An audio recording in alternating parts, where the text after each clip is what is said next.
نحمد اللہ تعالی ونصلی ونسلم علی رسولہ الکریم وعلی آلہ واصحابہ اجمعین اما بعد اعوذ باللہ من الشیطان الرجیم بسم اللہ الرحمن الرحیم بحمد اللہ تعالیٰ کہ رب ذوالجلال کے احسان اور کرم سے آج آپ کا سبق شروع ہوگا سورۃ الفیل شریفہ سے۔ یہ سورہ بارکہ قرآن مجید فرقان حمید کی ترتیب کے اعتبار سے 105 نمبر پر ہے اور جبکہ نزول کے اعتبار سے اس کا 19واں نمبر ہے۔ صاحب خزائن نے نقل فرمایا کہ اس میں ایک رکوع، 5 آیات مبارکہ، 20 کلمات اور 96 حروف ہیں۔ ملاحظہ کیجیے، اعوذ باللہ من الشیطان الرجیم بسم اللہ الرحمن الرحیم الم تر کیف فعل ربک باصحاب الفیل۔ الم حمزہ استفہامیہ سوالیہ ہے۔ الم تر کیف، کیا تم نے نہ دیکھا، کیف فعل، کیسا کام کیا، کیسا انجام کیا، کس طرح سلوک کیا، ربک، آپ کے رب نے، باصحاب الفیل، ان ہاتھی والوں کے ساتھ۔ سبحان اللہ و بحمدہ، اللہ تعالیٰ جل وعلا یہ فرما دیتا ہے، محبوب تم نے دیکھا کہ ہم نے یا میں نے ہاتھی والوں کے ساتھ کیسا سلوک فرمایا۔ انداز محبوبہ نہ دیکھیے، اللہ فرماتا ہے اے محبوب کیا تم نے دیکھا کہ آپ کے پروردگار نے ان کے ساتھ کیسا سلوک فرمایا۔ اللہ خود ہی ارشاد فرما رہا ہے، لیکن یہ نہیں فرمایا کہ میں نے ان کے ساتھ کیسے سلوک فرمایا، فرمایا کہ آپ نے نہیں دیکھا کہ آپ کے رب نے ان ہاتھی والوں کے ساتھ کیسا سلوک فرمایا۔ اس واقعہ کے تقریباً 52 دن بعد میرے اور آپ کے کریم آقا تاجدار عرب و عجم شفیع معظم رحمت کی ولادت باسعادت ہو گئی تھی، یعنی واقعہ فیل کے تقریباً 52 دن بعد آپ کی ولادت باسعادت ہو گئی تھی۔ خلاق کائنات جل مجد الکریم نے دنیا والوں کے سامنے اپنی قدرت کا اظہار فرمایا تھا۔ یمن شاہ حبشہ کے زیر نگرانی تھا۔ یوں زمانے میں یوں تھا کہ جو آدمی جس علاقے پہ حملہ کر کے فتح کر لیتا، وہاں کوئی اپنا نمائندہ، اپنا نائب وہاں مقرر کر دیتا۔ کوئی کہاں ہوتا، کوئی کہاں ہوتا، یہ نہیں کہ ایک دوسرے کے ساتھ ملے ہوئے وہ شہر یا جو ملک ہوتے ہیں وہ جو دور دور بھی ہوتے تو تب بھی اسی طرح ہوتا تھا۔ بطور مثال دیکھیے کہ نوشیروان جو ایران کا بادشاہ تھا، اس کا پایا تخت نوشیروان کا مدائن تھا، اور وہ کہاں ہے؟ بغداد شریف سے تھوڑے فاصلے پر ہے نوشیروان کا محل۔ بغداد شریف سے تھوڑے فاصلے پر ہے نوشیروان کا جو محل ہے، جو اس کا مرکز تھا وہ بغداد، اور بغداد عراق ہے، اور وہ ایران کا بادشاہ تھا۔ گویا یہ سارے کا سارا علاقہ اس کے زیر نگرانی تھا۔ بعد میں میرے کریم آقا رسول عربی شفیع معظم رحمت عالم صلی اللہ علیہ وسلم جب اعلان نبوت فرمانے کے بعد میرے کریم آقا نے، یعنی مدینہ طیبہ جانے کے بعد، بلکہ یوں کہیے بادشاہ نے زمانہ کے نام خطوط لکھے تھے، تو اس وقت یہ یمن کا علاقہ وہ کسرا کے تحت تھا، یعنی ایران کے تحت آ گیا تھا۔ اس سے پہلے یہ حبشہ کے بادشاہ کے تحت تھا۔ انہوں نے ان علاقوں کو فتح کر لیا تھا۔ بات لمبی ہے، میں اختصار سے کام لے رہا ہوں۔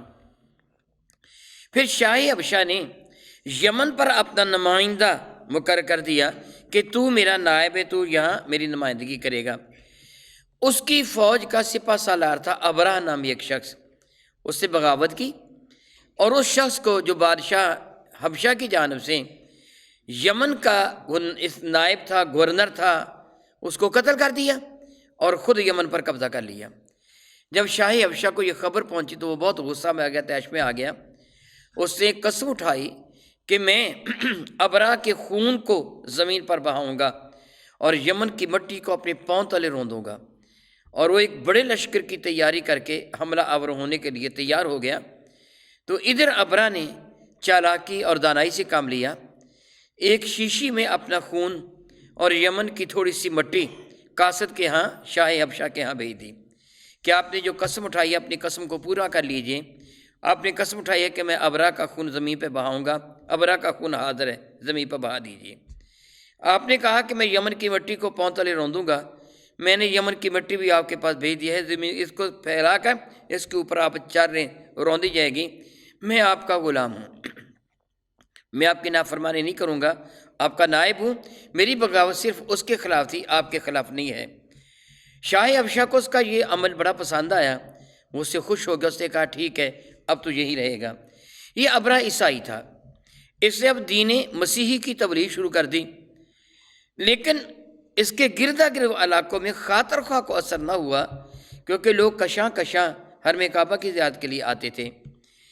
اس نے اپنے علاقہ صنعاء، یہ یمن کا ایک شہر ہے، وہاں ایک بڑا خوبصورت گرجا بنایا، بڑی رقم اس پر خرچ کی، بڑا حسین و جمیل بنایا، اور لوگوں کو دعوت دی کہ تم اس پتھروں کے، ان گڑت پتھروں کے بنے ہوئے اس گھر کی بجائے صنعاء آؤ، یہاں آرام و سکون بھی ہے، تمہارے لیے آسائش بھی ہوگی، گھر بھی بڑا پیارا ہے۔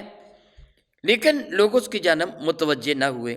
بعض روایتوں میں یہ ہے کہ بنو کنانہ کے ایک شخص، یہ مکہ مکرمہ کے رہنے والے ہیں، بنو کنانہ قریشی کی شاخ ہے، بنو کنانہ کے ایک شخص وہاں گیا، اس سے جا کے اس میں گندگی بھی کی اور اس کو گندگی سے ویسے بھی پاٹ دیا، اٹ گیا، وہ سارے کا سارا گندہ کر دیا۔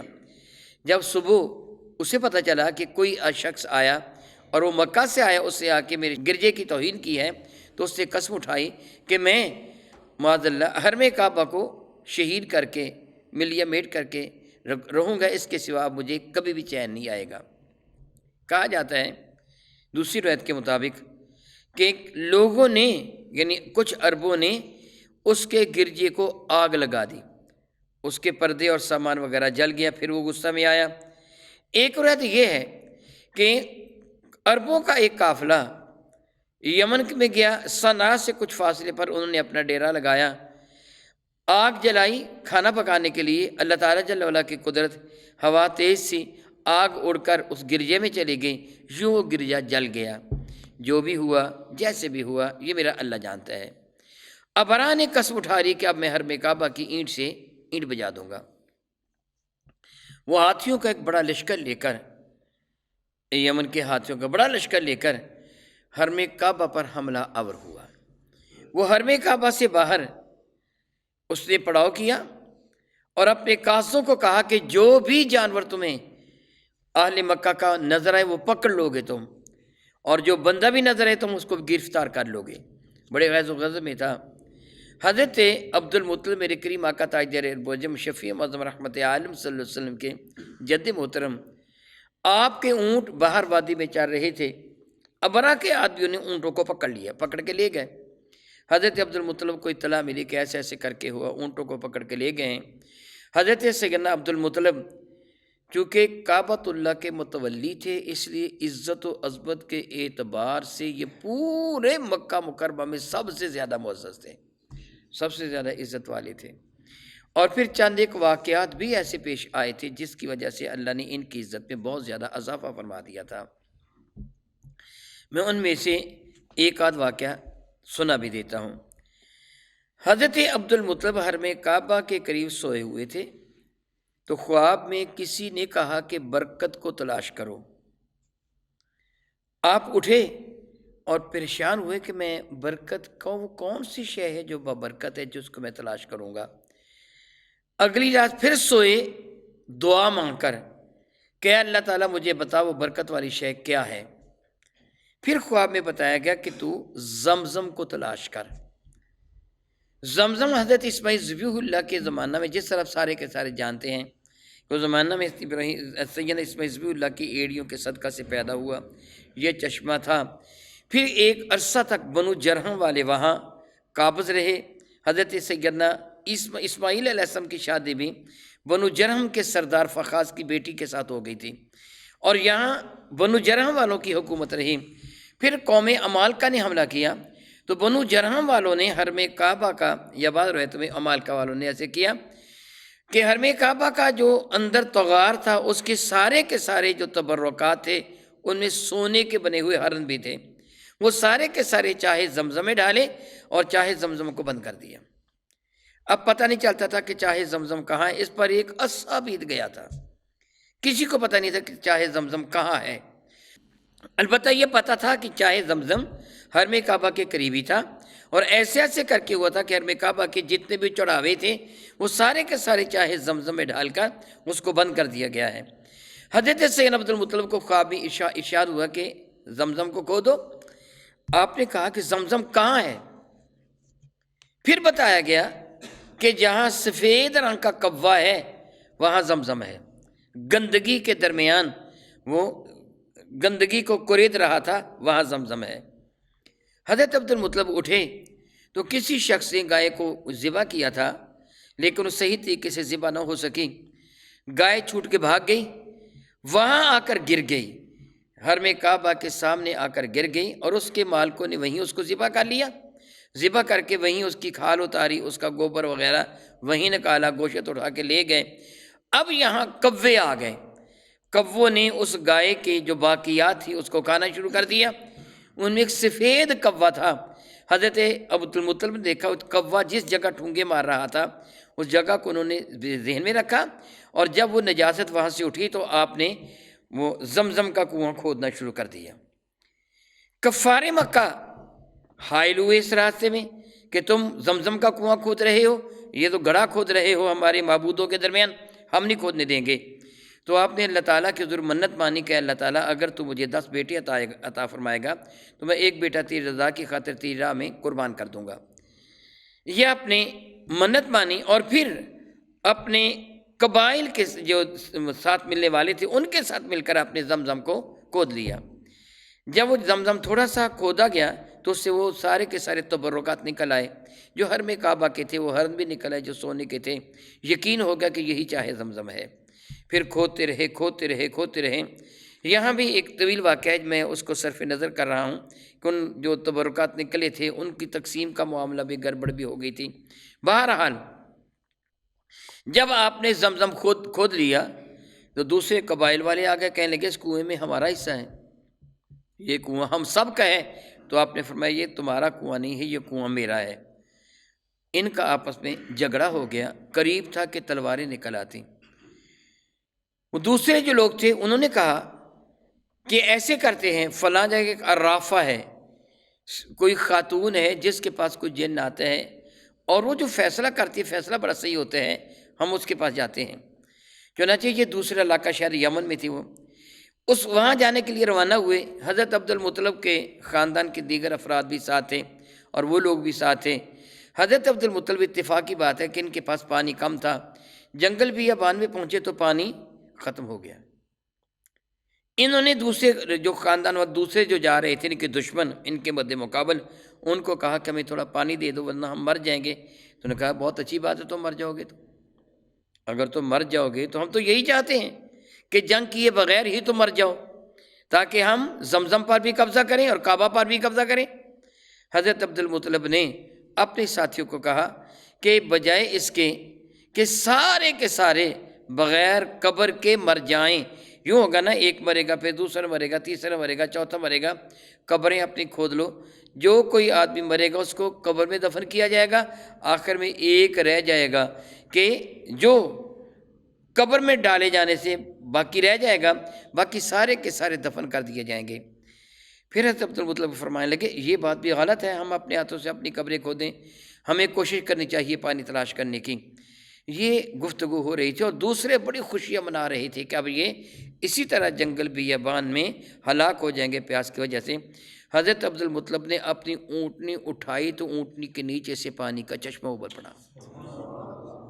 حضرت عبد المطلب نے ان سے فرمایا سارے ساتھیوں سے پانی بھر لو، پانی پی لو۔ ان کے ہاں پیغام بھیجا تم بھی آ جاؤ، جتنا پانی تمہیں چاہیے تم بھی لے جاؤ۔ سخی تھے نا میرے نبی کی نسل نہ کہ جد امجد ہے نا، جتنا تمہیں پانی چاہیے تم بھی لے جاؤ۔ چنانچہ وہ لوگ آئے اور آ کہنے لگے عبد المطلب فیصلہ ہو گیا، جس اللہ نے اس صحرا میں جنگل بیابان میں جہاں پانی کا تصور بھی نہیں تیری اونٹنی کے قدموں سے پانی نکال دیا، اس کا معنی ہے کہ تو سچا ہے۔ وہیں سے واپس آ گئے۔ یعنی یہ وہ واقعہ تھا جس کی وجہ سے عبد المطلب کو اللہ تعالیٰ نے بہت زیادہ عزت عطا فرما دی، اور لوگوں کو یہ پتہ چل گیا کہ اللہ کے حضور یہ بندہ بڑی عزت والا ہے اور بڑے شرف و کرامت والا ہے۔ اسی طرح حضرت عبداللہ ان کو کچھ یہودیوں نے شہید کرنا چاہا تھا، تو اللہ رب العزت جل مجد الکریم نے ان کی امداد بھی فرمائی تھی۔ حضرت عبد المطلب نے حضرت عبداللہ کو ذبح کرنا چاہا تھا، جو منت مانی تھی 10 بچے ملے، وہاں بھی اللہ تعالیٰ نے آپ کو عزت عطا فرمائی تھی۔ مختصر یہ کہ ایسے وہ واقعات پیش آئے تھے جن کی وجہ سے حضرت عبد المطلب کو اہل مکہ کے ہاں بہت زیادہ مرتبہ اور مقام میسر آ گیا تھا۔ جب وہ ابرا آیا ہاتھیوں کو لے کر، حضرت عبد المطلب کے سارے اونٹ وہ ہنکا کے لے گیا، یعنی اس کے ساتھ ہی لے گئے، ابرا خود تو نہیں، اس کے جو پولیس سپاہی تھے وہ لے گئے، فوج والے تھے۔ حضرت عبد المطلب نے اپنی ساری قوم کو حکم دیا، جاؤ سارے کے سارے پہاڑوں پر چڑھ جاؤ، کیونکہ وہ آئے گا، آ کے حملہ کرے گا۔ اس کا ارادہ یہی ہے نا کہ حرم کعبہ کو معاذ اللہ تعالیٰ معاذ اللہ تعالیٰ شہید کر دے۔ اب جاؤ سارے پہاڑوں پہ چڑھ جاؤ۔ آپ نے سب کو پہاڑوں پہ چڑھا دیا اور خود چند احباب کو ساتھ لے کر ابرا کی جانب چل پڑے۔ جب یہ اس کے لشکر میں پہنچے تو اللہ تعالیٰ نے کو بڑا رعب و دبدبا اور بڑا قد کاٹ عطا فرما رکھا تھا، بہت حسن عطا فرما رکھا تھا۔ جب یہ ابرا کے ہاں پہنچے تو ابرا ان کو دیکھ کر ان کی ہیبت سے بڑا متاثر ہو گیا، اٹھ کے کھڑا ہو گیا، ان کو اپنے قریب بلایا۔ بعض روایتوں میں کہ ان کو تخت پر بٹھایا، لیکن جمہور کے نزدیک وہ خود تخت سے نیچے اتر کر، یعنی اپنی کرسی سے نیچے اتر کر ان کے پہلو میں آ کے بیٹھا، اور مترجم کے ذریعے، ایک ٹرانسلیٹر کے ذریعے گفتگو کا آغاز ہوا۔ ابرا نے پوچھا، ہے سردار مکہ تو کس لیے میرے پاس آیا ہے؟ شاید تو اس لیے آیا ہوگا کہ اپنے حرم کعبہ کے لیے کچھ شرائط ہوں گی میری، پھر اس کا خیال تھا کہ میں اس کی بات مان لوں، یہ بڑا باروب شخص ہے، بڑا ہی خوبصورت ہے، عزت والا ہے۔ حضرت عبد المطلب نے مترجم کے ذریعے یہ فرمایا کہ میرے اونٹ تیرے سپاہی ہنکا کے لے آئے ہیں، میرے اونٹ مجھے واپس کر دے۔ جب مترجم نے، ٹرانسلیٹر نے یہ بات ابرا کو بتائی تو ابرا بہت حیران ہو، کہنے لگا جب یہ شخص آیا تھا تو اس کے رعب و دبدبا سے میں بڑا متاثر ہوا تھا، میرے دل میں اس کی بہت زیادہ عزت بیٹھ گئی تھی۔ میں نے کہا تھا اس کو میں خالی ہاتھ واپس نہیں لوٹاؤں گا، حتیٰ کہ اگر یہ کہے گا نا کہ کعبۃ اللہ پر حملہ نہ کر تو میں نہیں کروں گا، اس کی بات مان لوں گا۔ لیکن جب اس کی گفتگو میں نے سنی نا کہ میرے اونٹ ہیں وہ مجھے واپس کر دے، اب اس کی عزت میری نظر میں باقی نہیں رہ گئی۔ یہ معمولی چیز مانگ رہا ہے، کیسے اپنے اس گھر سے کوئی محبت نہیں ہے، یہ اس گھر کا متولی ہے، اس سے اس کا کوئی خیال نہیں ہے۔ تو حضرت عبد المطلب کو ٹرانسلیٹر نے بتایا کہ ابرا یہ کہہ رہا ہے۔ حضرت عبد المطلب نے اس ٹرانسلیٹر کو کہا اسے بتا دو اونٹ میرے ہیں، کعبہ اللہ کا ہے، وہ میرا نہیں ہے، میرے اونٹ مجھے دے دے، تو جان اور وہ جانے جس کا گھر ہے، مجھے درمیان میں آنے کی کوئی ضرورت نہیں ہے، جو گھر کا مالک ہے نا وہ جانے اور تو جان، اونٹ میرے ہیں واپس کر دے۔ ابرا نے کہا دے دے اس کو اونٹ۔ آپ اونٹ لے کے واپس آ گئے اور میں نے پڑھا کہ آپ حرم کعبہ آئے، حرم کعبہ کی زنجیر کو پکڑ کر روئے اور یوں عرض کیا، اے اللہ تعالیٰ ہر گھر والا اپنے گھر کی حفاظت کرتا ہے، تو اس مولود مسعود کے صدقہ سے جو آمنہ کے پیٹ میں ہے اس گھر کی حفاظت کر۔ میرے کریم آقا رسول عربی شفیع معظم کا وسیلہ پیش فرمایا، اس گھر کی حفاظت فرما۔ آپ پھر سجدہ میں گر گئے اور رو کر دعا مانگنے لگے۔ ادھر ابرا نے اپنے ہاتھیوں کے لشکر جس کا کی قیادت محمود نامی ہاتھی کر رہا تھا، حرم کعبہ کی طرف بڑھانا شروع کر دیا۔ یہ ہاتھی آگے نہیں بڑھ رہا تھا، یہ بیٹھ گیا تھا اور یہ بچ بھی گیا تھا۔ علماء کرام فرماتے ہیں جب اس نے حرم کعبہ کی جانب بڑھنا شروع کیا تو اللہ رب العزت جل نے چھوٹے چھوٹے پرندے، چڑیا کی قسم کے پرندے بھیجے کہ جن کے پاس دونوں پاؤں میں ایک ایک اور ایک چونچ میں، یعنی ہر کسی کے پاس 3 کینکر تھے، اور جو سائز کے اعتبار سے تقریباً جو مسور کا دانہ ہوتا ہے، مسور کا دانہ ہوتا ہے، تقریباً اس کے برابر تھے۔ اللہ تعالیٰ جل وعلا نے وہ بھیجے۔ اب وہ آ گئے۔ عربی میں پرندوں کے جھنڈ کو، ٹکری کو، آپ دیکھتے نا بعض اوقات پرندے اکٹھے اڑتے ہوئے آ رہے ہوتے ہیں، اب کہتے ہیں پرندوں کے جھنڈ اڑ رہے ہیں، تو پرندوں کے جھنڈ کو عربی میں ابابیل کہتے ہیں۔ یہ جانور کا نام نہیں ہے، بلکہ ابابیل پرندوں کے جھنڈ کو عربی میں کہتے ہیں۔ تو اللہ تعالیٰ نے وہ پرندوں کے جھنڈ بھیجے، اس کا ترجمہ عموماً ابابیل ہی کر دیا جاتا ہے، جس طرح طور عبرانی زبان میں پہاڑ کو کہتے ہیں، ہم جبل طور کہتے ہیں، گویا دوبارہ پہاڑ، جبل بھی پہاڑ کو کہتے، طور بھی اسی طرح۔ ابابیل وہ پرندوں کی ٹکریاں اللہ تعالیٰ جل نے بھیجیں، وہ ان ہاتھیوں پر آ کے چھا گئی، پھیل گئیں، اور انہوں نے وہ سنگ باری شروع کر دی۔ پتھر جتنے جتنے بڑے تھے میں نے بتا دیا، مگر اس کا حال کیا تھا؟ جو سوار ہاتھی پر سوار ہوتا، یہ ہاتھیوں کس لیے لے کے آیا تھا نا کہ ہاتھی ٹکر مار کر اس گھر کو ملیا میٹ کر دیں گے، وہ چھوٹا سے مسور کے برابر وہ کینکر اس آدمی کے سر پہ لگتا، اس کو چیرتا ہوا ہاتھی پہ لگتا اور ہاتھی کو تباہ و برباد کر دیتا۔ پھر ان کا جو حشر ہوا تھا وہ آپ پڑھیں گے، میں وہی عرض کروں گا کہ اللہ تعالیٰ نے اس کے لیے کتنے پیارے جملے ارشاد فرمائے ہیں۔ تھوڑی ہی دیر میں ابرا اور اس کے سارے جو فوجی تھے وہ ہلاک و برباد کر دیے گئے۔ بعض روایتوں میں کہ ابرا بھاگ گیا تھا، ایک ابابیل اس کے پیچھے گیا، اس کے اوپر جو بھی ہوا جیسے بھی ہوا، بس یوں سمجھیے وہ تباہ و برباد کر دیے گئے۔ رب کائنات جل وعلا نے اس سورہ مبارکہ میں اسی چیز کا تذکرہ فرمایا۔ اب آپ ترجمہ ملاحظہ کیجیے۔ بسم اللہ الرحمن الرحیم۔ الم تر کیف فعل ربک باصحاب الفیل، اے محبوب مکرم الم تر کیف، کیا آپ نے دیکھا؟ معلوم ہو رہا ہے کہ حضور نے دیکھا ہوگا۔ اللہ فرماتا ہے کیا آپ نے دیکھا کہ آپ کے رب نے ان ہاتھی والوں کے ساتھ کیسا سلوک فرمایا تھا؟ یہاں دو باتوں کا احتمال ہے نا، ایک سن کر یاد کر لینا، ایک ہے بجائے خود دیکھ لینا۔ فرماتا ہے الم یجعل کیدہم فی تضلیل، تو علم کیا نہیں، یجعل کیدہم، کہ جو ان کا قید تھا، ان کا داؤ تھا، ان کا مکر تھا، ان کا چکر تھا، ان کی چال بازی تھی، فی تضلیل، ہم نے اس کو تباہ و برباد کر کے رکھ دیا۔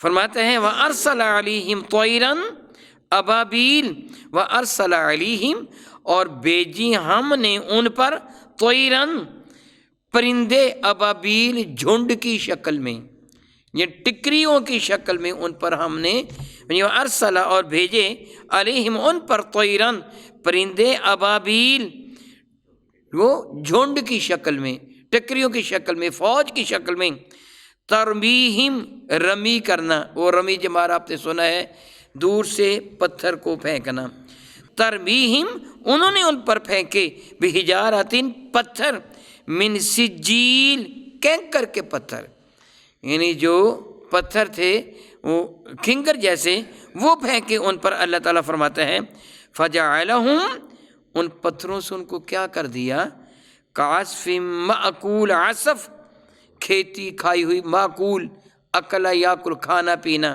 جیسے اکل و شرب کا لفظ، فجعلہم کعصف معقول، ان کو اس طرح کر دیا جس طرح کھایا ہوا بوسا ہو، لید ہو، جس طرح گوبر ہو، اس طرح ان کو کر دیا۔ اللہ اکبر، اللہ اکبر، اللہ اکبر، سبحان اللہ۔ 14 صدیاں پہلے بمباری ہوئی، اور بمباری کرنے والے کون تھے؟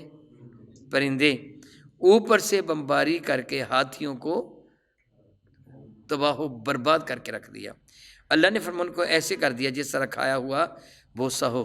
جانور وہ کھانا کھاتا ہے نا، گائے وغیرہ، اور پھر میدے سے لا کے دوبارہ پھر منہ میں اس کو وہ پیستی ہے، جگالی کرتی ہے، وہ ہے کھایا ہوا بوسا، یعنی ان کو باریک باریک کر دیا۔